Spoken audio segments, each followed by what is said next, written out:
As I lay in the wreckage of my car, gasping for air through a punctured lung, I watched my sister walk toward me. I thought she was my savior, until she leaned in and whispered, "I'm so sorry, Elena, but I have to fix my life. My name is Elena, and 3 weeks ago, my world ended on a rain-slicked highway. I survived the crash, but what came next was a nightmare I couldn't wake up from. While I was on the operating table, fighting for my life, my sister Serena was in the waiting room. But she wasn't praying. She was signing a financial waiver, officially refusing to pay a single cent of my medical bills, claiming she wasn't responsible for my poor driving. When I finally woke up, my parents were already there, but their eyes were cold. Serena had spent the last 8 hours telling them I'd been distracted, texting while driving, and that my recklessness was tearing the family apart. I had 3 broken ribs and a tube in my chest, and my own mother wouldn't even hold my hand. But Serena made one massive mistake.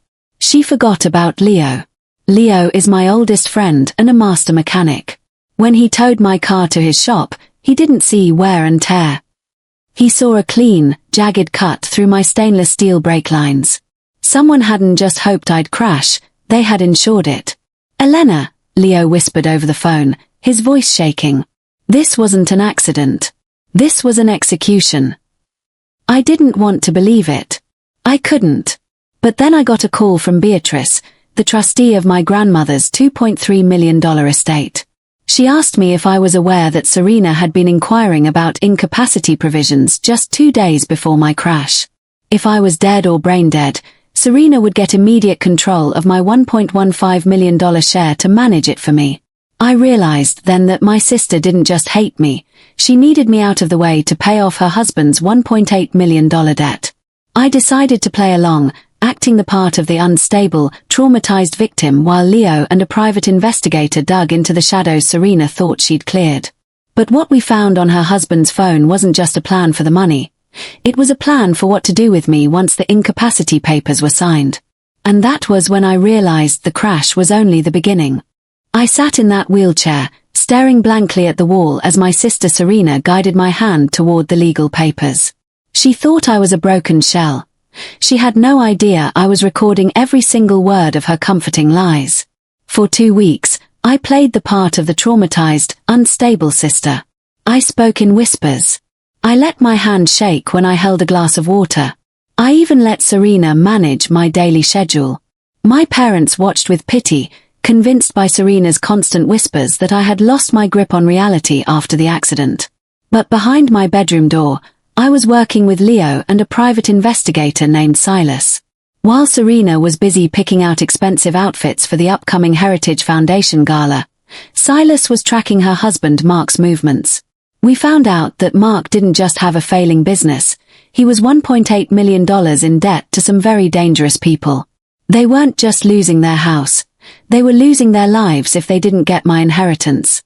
Then, Silas hit the jackpot. He found a neighbor 3 houses down from Serena's who had a high-definition doorbell camera that pointed right at the street. On the night before my crash, at 3:14 a.m., a figure in a dark hoodie is seen walking toward my parked car. They're carrying a professional toolkit. They spend exactly 4 minutes under the front of my vehicle before vanishing into the shadows. But the figure didn't vanish entirely. As they walked away, they tripped over a curb, and their hoodie fell back for just 1 second. It was Mark. My brother-in-law had cut my brakes while my sister watched from their darkened living room window. I sat on my bed, clutching my phone as I watched the footage over and over. My own family had tried to kill me for a trust fund. I felt a cold, hard rage settle in my chest. I wasn't just going to call the police, I was going to make sure they lost everything in front of the people they cared about most. The Heritage Foundation Gala was only 48 hours away. It was the biggest night of the year for my family, and Serena was planning to use the event to officially announce my incapacity and her takeover of the estate. I tucked the flash drive with the footage into my evening clutch and looked at my reflection. Serena thought she was going to a celebration. She had no idea she was walking into her own funeral. But then, as I was leaving the room, I heard Serena through the vents. She was talking to the lawyer about a permanent facility for me, starting the very next morning. I had to move now, or I'd be locked away before I could ever speak the truth. The lights dimmed, and my sister Serena stepped onto the gala stage, wiping a fake tear from her eye as she prepared to announce my incapacity. She didn't realize that the video I was about to play wasn't a tribute. It was her arrest warrant. The Heritage Foundation Gala was filled with the city's elite, including the trustees of my grandmother's $2.3 million estate. Serena stood at the podium, her voice trembling with rehearsed grief. "My sister Elena has suffered a tragic mental break after her accident," she told the crowd. "It breaks my heart, but for her own safety, I must step in to manage her affairs."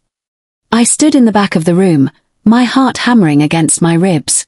I looked at Leo, who was stationed in the tech booth. He gave me a sharp nod. I walked down the center aisle, the clicking of my heels echoing in the sudden silence. Serena froze, her face turning a sickly shade of gray. "Elena, you should be resting," she stammered into the microphone. "I've rested enough, Serena," I said, my voice steady and loud. "And I think the board deserves to see the real reason I had that accident." Before she could stop me, Leo hit play. The massive projector screen behind Serena flickered to life. It wasn't a slideshow of family photos. It was the high-definition footage of Mark cutting my brake lines at 3:14 a.m., with Serena clearly visible in the window above, watching him do it. The room went deathly silent. My parents gasped, their faces pale with horror. Then, the audio from my wiretap played through the house speakers. Serena's voice, cold and calculating, talking to her lawyer about locking me away so they could pay off Mark's $1.8 million debt. Mark tried to bolt for the exit, but the private investigator and 2 uniformed officers were already there. They tackled him to the ground while another officer walked onto the stage and read Serena her rights in front of every person she had ever tried to impress. Serena didn't go to a luxury estate. She went to a jail cell. Mark eventually took a plea deal, testifying against Serena in exchange for a lighter sentence, admitting she was the mastermind behind the plan. My parents, devastated by their own blindness, begged for my forgiveness, but I realized I didn't need their validation anymore. I took my $1.15 million share of the trust and moved 3 states away. I bought a small house with a massive garage for Leo to start his own high-end restoration business. For the first time in my life, I wasn't the unstable sister or the victim. I was the survivor. But 3 months later, I received a collect call from the state penitentiary. It was Serena. She wasn't calling to apologize. She told me there was one more secret my grandmother had left in that trust. A secret that meant my inheritance wasn't actually mine.